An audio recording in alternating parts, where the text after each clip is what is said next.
नमस्कार दोस्तों, स्वागत है आपका हमारे यूट्यूब चैनल में। आज की वीडियो में हम लोग बात करेंगे आरबीआई असिस्टेंट के जो फॉर्म आए हैं इनको ऑनलाइन कैसे करना है। ये ऑनलाइन करने के लिए आपको सबसे पहले आ जाना है आरबीआई की इस वेबसाइट पे, जहां से आप ऑनलाइन कर सकते हैं। यहाँ पे आपको रजिस्ट्रेशन डेट दिख जाएगी, 16 फरवरी से शुरू हो चुकी है, जो कि 8 मार्च 2026 तक भरी जाएगी। आप यहाँ से फॉर्म भरने के लिए आपको ऊपर ऑप्शन दिख जाएंगे दो। अगर आप पहली बार भर रहे हैं तो आप ऊपर वाले में क्लिक करेंगे, click here for new registration. और अगर आपने रजिस्ट्रेशन कर लिया तो नीचे वाले पे क्लिक करके आप लॉगिन करेंगे। हम लोग रजिस्ट्रेशन कर रहे हैं तो उस पर करेंगे। आपके सामने ये पेज खुल के आ जाएगा, जहाँ पे आपको बेसिक इन्फॉर्मेशन डालनी है। यहाँ आपको 6 स्टेप में फॉर्म फिल करना है, आपको देख लेंगे। यहाँ आपको 3 ऑप्शन दिखेंगे, फर्स्ट नेम, मिडल नेम और लास्ट नेम। फर्स्ट नेम में अपना फर्स्ट नेम डाल देंगे। पहले वाले में आप फर्स्ट नेम डालेंगे, उसके राइट में जो लिखा है कंफर्म फर्स्ट नेम, उसमें आपको नाम दोबारा फिल कर देना है। अगर आपका मिडल नेम कुछ है तो डालेंगे, नहीं तो लास्ट नेम डालेंगे। इसके बाद आपको ऑप्शन दिखेगा मोबाइल नंबर और ईमेल आईडी डालने का। आपको मोबाइल नंबर डालना है, कंफर्म मोबाइल नंबर में दोबारा डालना है। मोबाइल नंबर दोनों में भरने के बाद आपको नीचे वाले में ईमेल अपने ऑप्शन दिख रहा है, इसमें ईमेल डालना है। ईमेल आपको सिर्फ अपना कोड तक डालना है, जैसे आपका @ जो लिखा है उसके पहले तक। आप इसमें अपना ईमेल आईडी डालेंगे। ईमेल डालने के बाद आपको ऑप्शन दिख रहा है डोमेन नेम का। डोमेन नेम में आप अपना डोमेन नेम सिलेक्ट कर लेंगे, आप कौन से ईमेल यूज कर रहे हैं। जैसे आपको ढेर सारे ऑप्शन दिख जाएंगे यहाँ पे आपको जीमेल सिलेक्ट कर लेना है। अगर आपका हॉटमेल है या कोई और है तो उसको सिलेक्ट कर लेना है। हमारा जीमेल है तो हम जीमेल सिलेक्ट करेंगे। अब दूसरे कन्फर्म वाले में आपको पूरा ईमेल डालना है, इसमें @gmail.com भी ऐड करना है, पूरा डाल लेंगे। उसके बाद आपको नीचे ऑप्शन दिख रहा है सिक्योरिटी कोड का। सिक्योरिटी कोड में वही कैप्चा डालेंगे जो सामने दिया गया है। उसको डालने के बाद आपको नीचे ऑप्शन दिख रहा है सेव एंड नेक्स्ट का, उस पर क्लिक करेंगे। सेव एंड नेक्स्ट पे क्लिक करेंगे तो हम अगले पेज पे आ जाएंगे। यहाँ पे आपको ओके करने के लिए बोल रहा है, इसको आप ओके कर देंगे। एक बार आप डिटेल मिला लेंगे, अगर सब कुछ सही है तो इस पर ओके करेंगे तो रजिस्ट्रेशन कंप्लीट हो जाएगा। इसके बाद आप अगले पेज पे आ जाएंगे। यहाँ पे आपको अपना ईमेल और मोबाइल वेरीफाई करना है। आप सिक्योरिटी कोड डालेंगे, सेंड ओटीपी पे क्लिक करेंगे तो आपके मोबाइल नंबर पे एक ओटीपी सेंड होगा। उस ओटीपी को आपको राइट वाले बॉक्स में डालना है और वेरीफाई ओटीपी पे क्लिक करना है। यहाँ पे ओटीपी डाल के वेरीफाई करेंगे। ओटीपी डालने के बाद आपको वेरीफाई ओटीपी बटन पे क्लिक करना है। यहाँ पे क्लिक करेंगे तो आ गया है, देखिए इसे मोबाइल नंबर वेरीफाइड। अब ऐसे ही आपको नीचे कैप्चा दोबारा भरना है, जो नया कैप्चा आया होगा उसको करने के बाद सेंड ओटीपी करना है तो आपके ईमेल आईडी पर एक ओटीपी सेंड होगा। अब उस ओटीपी को आपको यहाँ पे डाल लेना है और यहाँ भी वही सेम प्रोसेस आपको करना है। वेरीफाई ओटीपी पे क्लिक करेंगे तो यहाँ से भी वेरीफाई हो जाएगा। चलिए हम लोग कर लेते हैं। ओटीपी डाल के वेरीफाई करेंगे, देखिए ईमेल वेरीफाइड भी आ गया है। अब यहाँ पे हम लोग नीचे करेंगे। यहाँ पे आपको फ़ोटो अपलोड करना है आपका। यहाँ पे 2 कंडीशन है फ़ोटो अपलोड करने के लिए। आपको अपना एक पहले का खींचा हुआ फ़ोटो अपलोड करना है और एक लाइव फ़ोटो अपलोड करना है। आप ब्राउज बटन पे क्लिक करके आपने जो फ़ोटो का बना के सैंपल रखा है उसको अपलोड कर देंगे। फ़ोटो पे क्लिक करेंगे तो यहाँ पे फ़ोटो आपका अपलोड हो जाएगा। अब आपको नीचे ऑप्शन दिख रहा है कैप्चर फ़ोटो का, तो आप कैप्चर फ़ोटो करेंगे। अगर आप मोबाइल से भर रहे हैं तो आपके मोबाइल में कैमरा ऑन हो जाएगा। आपके पास दूसरा ऑप्शन भी है क्लिक हियर टू स्कैन। आपको एक क्यूआर कोड भी मिलता है। अगर आप लैपटॉप से भर रहे हैं तो क्यूआर कोड पे क्लिक करेंगे तो आपके सामने एक कोड आ जाएगा। उस कोड को आपको स्कैन करना है अपने मोबाइल पे। स्कैन करने के बाद आप वहाँ से अपना फ़ोटो अपलोड कर सकते हैं। अगर आप चाहते हैं लैपटॉप से ही क्लियर अपलोड करना तो आप लैपटॉप से ही कर सकते हैं, उसमें कैमरा ओपन हो जाएगा। आपको फ़ोटो में ध्यान देना है कि बैकग्राउंड आपका वाइट होना चाहिए और चेहरे पे पूरी लाइट आनी चाहिए ताकि फ़ोटो रिजेक्ट ना हो। इस तरह से आप फ़ोटो क्लिक कर लेंगे। फ़ोटो क्लिक करने के बाद अगला ऑप्शन आपको दिखेगा सिग्नेचर अपलोड करने के लिए। आप यहाँ भी चूज़ फाइल करेंगे, आपने जहाँ भी सिग्नेचर अपना बना के रखा होगा उसको अपलोड कर लेंगे।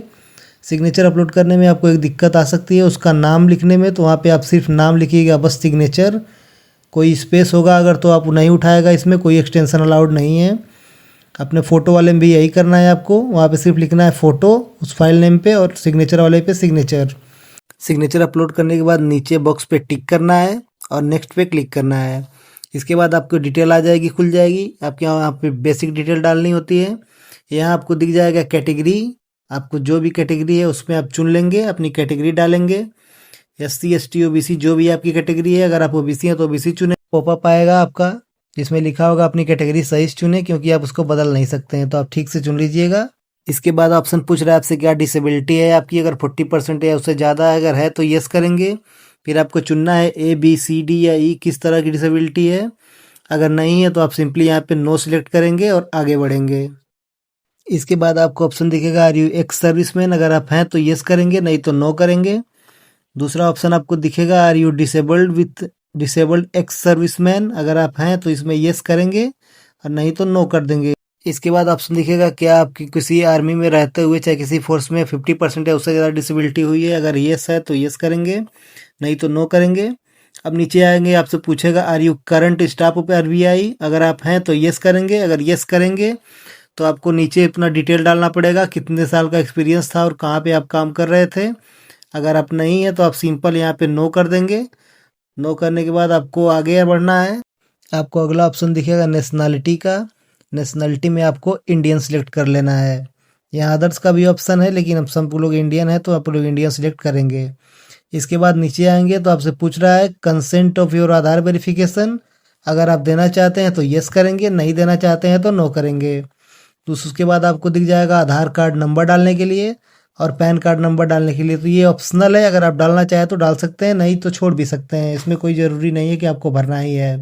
चलिए हम लोग अपना आधार नंबर डाल लेते हैं, वैसे आप लोग डाल लेंगे तो बढ़िया रहेगा। इसके बाद आपको ऑप्शन दिखेगा select the office are you applying for, कौन से ऑफिस में आप चाहते हैं पोस्ट। यहाँ पे आपको सारे दिख जाएंगे, वहाँ पे आपको चुन लेना है। अब दूसरा पूछ रहा है आपका जो प्री एग्जाम होगा उसका सेंटर चुनना है, तो आपको 4 सेंटर चुनने होते हैं। तो आप इसमें से आप जितने ऑप्शन दिख रहे हैं इसमें से आप 4 सिलेक्ट कर लेंगे, एक एक करके सिलेक्ट कर लेना है, एक ऑप्शन को 2 बार सिलेक्ट नहीं कर सकते हैं। ये तीनों करने के बाद आप नीचे आ जाएंगे, यहाँ पे आपको दिखेगा centre for main examination preference, आप दोनों में सिलेक्ट कर लेंगे। ऊपर वाले में आपको 3 या 4 ऑप्शन है, चारों सिलेक्ट करना है। नीचे वाले में आपको 2 ही ऑप्शन दिखेगा। दोनों सिलेक्ट करने के बाद आप नीचे आएंगे, यहाँ से आपसे पूछा जाएगा are you proficient in language, मतलब आप जिस भी ऑफिस से कर रहे हैं वहाँ की जो रीजनल लैंग्वेज है, लोकल लैंग्वेज आपको आनी चाहिए।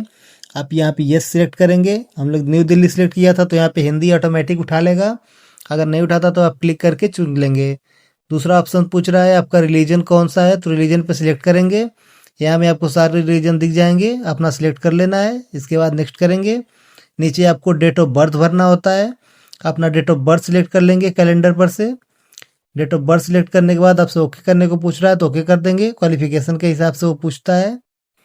ओके करने के बाद आपको कुछ पर्सनल डिटेल भरनी है, जिसमें आपको अपना जेंडर सिलेक्ट करना है और आपको अपना मैरिटल स्टेटस सिलेक्ट करना है, आपकी शादी हुई है या नहीं हुई है। ये करने के बाद आपको नीचे फादर्स नेम दिख जाएगा और मदर्स नेम, अगर आपकी शादी हुई है तो आपको यहाँ स्पाउस नेम का भी ऑप्शन खुला दिखेगा, आप इन सबको भर लेंगे। उसके बाद आपको ऑप्शन दिखेगा एड्रेस फॉर कॉरेस्पॉन्डेंस, आप एड्रेस भरेंगे। एड्रेस भरने के बाद आपको नीचे ऑप्शन दिख रहा है परमानेंट एड्रेस का, उसमें आपको एक और ऑप्शन दिख रहा है सेम एज करस्पॉन्डिंग एड्रेस, अगर दोनों सेम है तो उस पर टिक कर देंगे तो आपको एक ही बार भरने में हो जाएगा। चलिए हम लोग भर लेते हैं। आपको अपनी एड्रेस की डिटेल मिला के भरनी है, जो भी आपके आधार कार्ड पे मेंशन होगा उसी के हिसाब से भरनी है, क्योंकि आधार कार्ड से ही वेरीफाई होगा। इसके बाद आपको नीचे ऑप्शन दिखेगा choose the address of GST invoicing, यहाँ पे आपको 2 ऑप्शन दिख जाएंगे। जीएसटी इनवॉइस का आपका कहाँ सेंड करना है, आपका करस्पॉन्डिंग एड्रेस और प्रेजेंट एड्रेस, अगर आप दोनों में से कोई भी आप चाहते हैं जहाँ पे वो सिलेक्ट हो आप उसको सिलेक्ट कर लेंगे।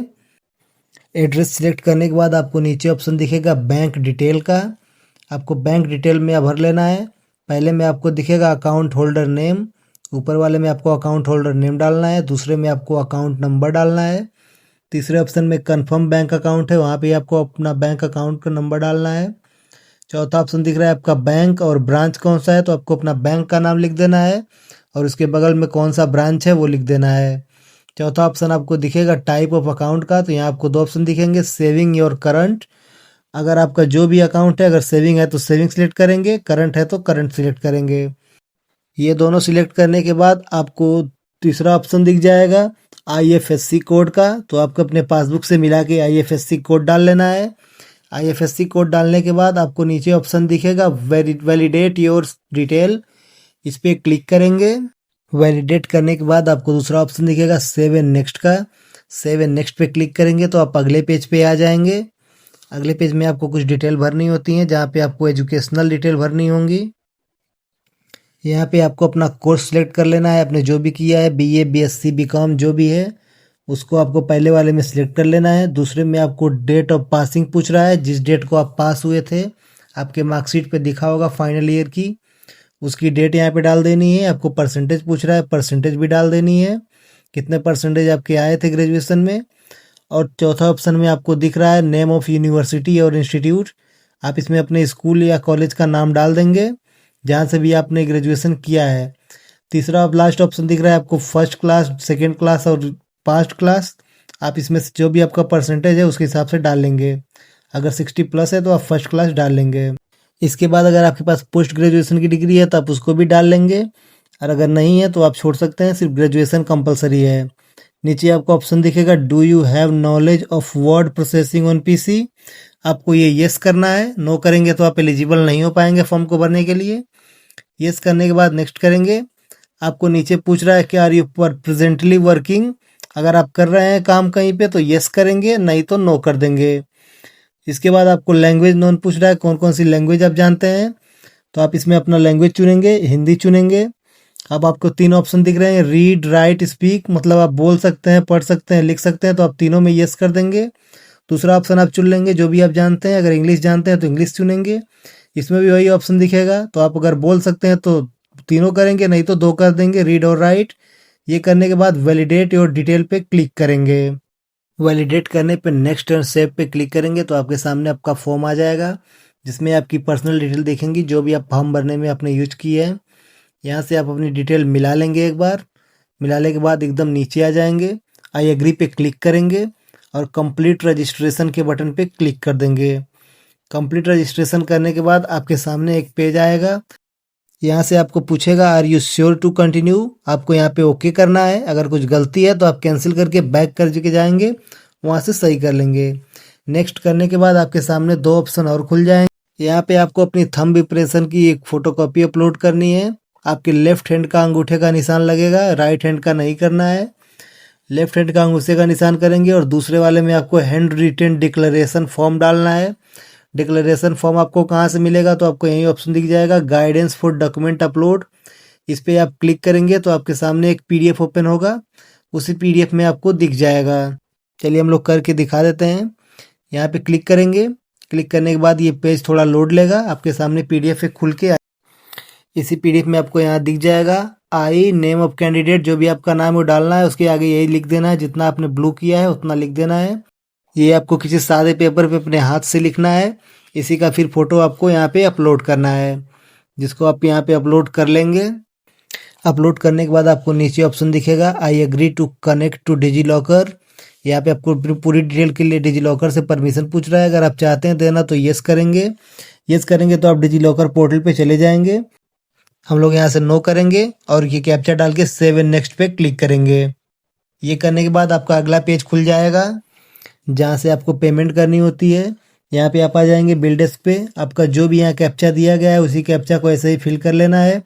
ओबीसी कैटेगरी के लिए 531 रुपये का चालान कटेगा। आप यहाँ से कैप्चा डाल लेंगे। कैप्चा डालने के बाद आप अगला स्टेप को आपको मिल जाएगा ऑप्शन सबमिट का, यहाँ पे आप सबमिट पे क्लिक करेंगे। सबमिट करने के बाद आपके सामने ढेर सारे ऑप्शन खुल जाएंगे, credit card, debit card, net banking, UPI, आपके जो भी अच्छा लगे वहाँ से आप सिलेक्ट कर सकते हैं। हम लोग यहाँ से क्यूआर कोड सिलेक्ट कर लेंगे। क्यूआर कोड सिलेक्ट करने के बाद आपके सामने एक ऑप्शन खुल जाएगा, आपको यहाँ पे यूपीआई आईडी डालनी है या आपको क्यूआर कोड पे सिलेक्ट करना है। अपने फ़ोन पे या गूगल पे से स्कैनर पे स्कैन करके पेमेंट कर लेंगे। कुछ इस तरह से आप आरबीआई असिस्टेंट का फॉर्म घर बैठे भर सकते हैं। अगर कोई दिक्कत हो तो आप वीडियो के कमेंट बॉक्स में बता सकते हैं। अगर वीडियो अच्छी लगी हो तो चैनल को सब्सक्राइब कर दीजिए और वीडियो को एक लाइक कर दीजिए। हम आपके लिए अच्छी अच्छी वीडियो लाते रहेंगे।